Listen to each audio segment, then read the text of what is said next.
Hablaremos esta tarde de lo que podríamos llamar el control de racionalidad de la política. Si definimos a la persona humana como un ser dotado de inteligencia racional, de voluntad y de libertad, entonces tenemos un ser muy exclusivo y muy extraordinario. Eso somos nosotros. Como seres racionales, en consecuencia, estamos obligados desde el punto de vista intelectual y moral a actuar racionalmente, sobre todo en las cuestiones públicas, lo que no quiere decir de que el hombre y la mujer no tengan sentimientos o no tengan discursos emotivos. Sí, por supuesto que sí. Pero hay cuestiones que hay que resolverlas racionalmente, y a eso me quiero referir. Hay que hacer exigencias de racionalidad, no de emocionalidad a la política. Y en este sentido hay que saber que todo discurso o todo razonamiento tiene una forma y tiene un contenido o fondo. Entonces, las reglas de la razón, porque la razón tiene reglas para pensar y para operar, son reglas formales. Igual que el lenguaje tiene reglas gramaticales, que son reglas formales, ¿no? Y si uno no cumple con las reglas de la gramática, genera un texto defectuoso. De la misma manera que cuando uno no cumple con las reglas del pensamiento correcto, es decir, del pensamiento lógico, genera un discurso, un texto también defectuoso. Y por otro lado existe el contenido, y el contenido tiene que ver con la verdad o con la falsedad de lo que se afirma. Por ejemplo, digo, en este momento está lloviendo en la ciudad de Valdivia. Claro, efectivamente, si yo miro a través de la ventana, veo lluvia en la ciudad de Valdivia, lo que me lleva a sostener que la afirmación es verdadera, ¿no? Ahora bien, ¿qué es lo que tiene que tener presente el ciudadano cuando escucha o analiza un discurso político? Tiene que obligar, por decirlo así, a que quien le está transmitiendo ese discurso se atenga también a las reglas de la racionalidad. No está exento el político, sino por el contrario, sumamente obligado a entregar un discurso que sea racional, es decir, correcto y verdadero, para que nosotros podamos tomar una decisión acertada. De lo contrario, podríamos engañarnos. Así saben ustedes, por ejemplo, que un juicio es un examen de racionalidad jurídica. Cuando una persona es llevada a un juicio, entonces ese juicio tiene que desarrollarse de una manera racional y justa. Y incluso ese es un derecho fundamental de la persona humana. Si el juicio no es racional, ese juicio puede ser anulado en una instancia superior. Si falla por la racionalidad de la forma, o si falla por la racionalidad del contenido. Y lo mismo ocurre con el discurso político, aunque no hay reglas tan claras como las que estipula el derecho, sin embargo nosotros tenemos también que hacerle esas exigencias. En política es muy común encontrar lo que llamamos las falacias o sofismas. ¿Qué son las falacias o sofismas? Argumentos aparentemente verdaderos, pero que son falsos y que tienen una intención de engañar a quien escucha. Y eso suele ser común y entonces hay que evitarlo si nosotros ponemos atención y conocemos mínimamente cuáles son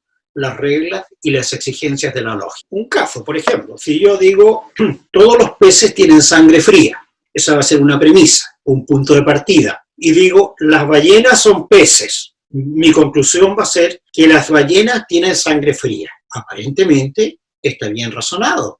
Y mucha gente diría que es correcto y que es verdadero. Y sin embargo, ustedes saben que mi razonamiento, aunque tiene una forma correcta, tiene una conclusión falsa, ¿no es cierto? Porque las ballenas son mamíferos, no son peces. Bien, si los políticos entonces, o la política en general, nos viene a pedir que como ciudadanos ejerzamos nuestro derecho a decidir, nosotros como ciudadanos tenemos también el derecho a exigir que quien nos presenta un discurso político nos presente un discurso que sea correcto y que sea verdadero para que de esa manera no cometamos errores. Cuando alguien me diga que yo debo votar por el rechazo, por ejemplo en este plebiscito que se avecina, o por la aprobación, tiene que darme buenas razones para que yo me deje convencer cuál de las dos opciones será la mejor, o el rechazo o la aprobación.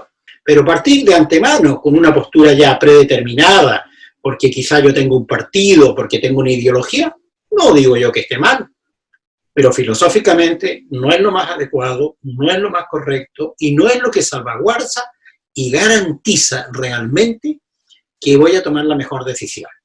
Esa es entonces la invitación. Evitemos ser inducidos y llevados al engaño y al error. Tratemos de razonar y exigir que quien nos habla razone y piense correctamente, es decir, con racionalidad, con lógica en la forma y con la verdad en los contenidos.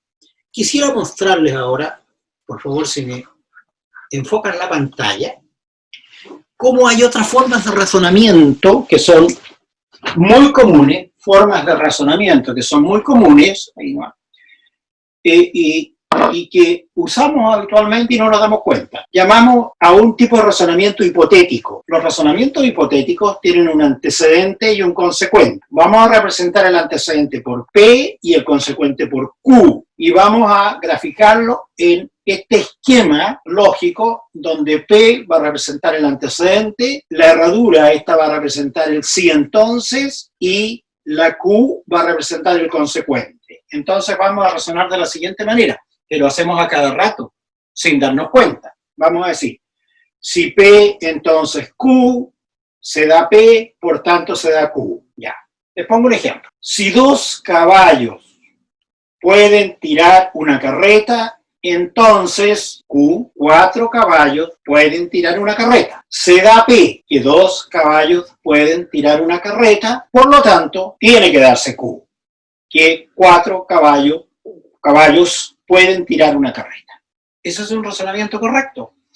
Y esta es una forma correcta y elemental del pensamiento lógico y racional. Y se llama modus ponens, ¿no? Pero en el siguiente esquema vamos a invertir las cosas y vamos a decir, por ejemplo, si me duele la cabeza, entonces tomo aspirina. Tomo aspirina, por lo tanto me duele la cabeza. Ese es un razonamiento totalmente correcto. Fíjense ustedes que lo que yo hice fue afirmar el consecuente y a partir del consecuente extraer el antecedente. Incorrecto, por supuesto, desde el punto de vista lógico. Ya con eso ustedes me podrán decir si el siguiente razonamiento es o no correcto. Si digo, si 4 caballos pueden tirar una carreta, entonces 2 caballos pueden tirar una carreta. Se da el caso que 4 caballos pueden tirar una carreta. Por lo tanto, mi conclusión es que 2 caballos pueden tirar una carreta.